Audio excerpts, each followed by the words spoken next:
Kalau moto hidup kita hanya diam dan lihat Tuhan bekerja, maka kita akan jadi orang yang kelihatannya gandol Gusti Yesus. Padahal sebenarnya kita adalah pemalas yang bersembunyi di balik hal-hal rohani.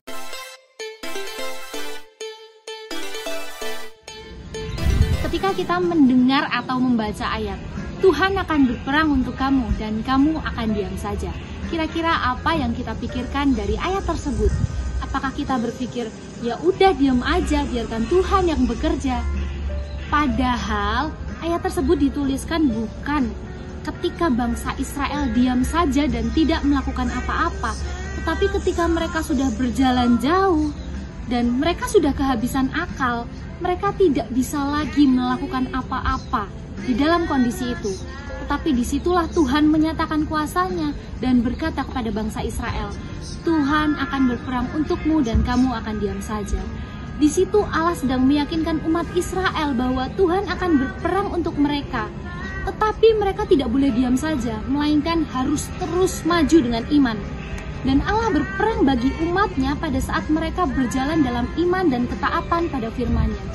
Di dalam Keluaran 14 ayat 15-16 dituliskan, berfirmanlah Tuhan kepada Musa, mengapakah engkau berseru-seru demikian kepadaku? Katakanlah kepada orang Israel supaya mereka berangkat.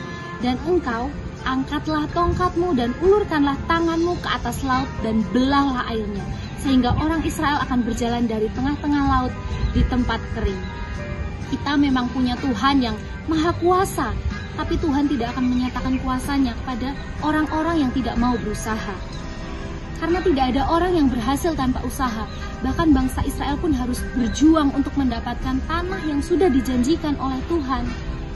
Kalau moto hidup kita hanya diam dan lihat Tuhan bekerja, maka kita akan jadi orang yang kelihatannya gandol Gusti Yesus. Padahal sebenarnya kita adalah pemalas yang bersembunyi di balik hal-hal rohani. Dalam hidup ini semua ada porsinya. Bagian kita lakukan dengan iman, lakukan bagian kita dengan baik. Dan apa yang kita tidak sanggup lakukan akan dikerjakan oleh Tuhan. Oleh sebab itu pagi hari ini kita belajar. Jangan hanya diam saja, tapi lakukan bagian kita yang terbaik. Dan ketika kita sudah habis akal, maka Tuhan akan menyatakan kuasanya kepada kita. Berusahalah dengan maksimal, maka Tuhan akan menyatakan kuasanya atas kita. Tuhan Yesus memberkati.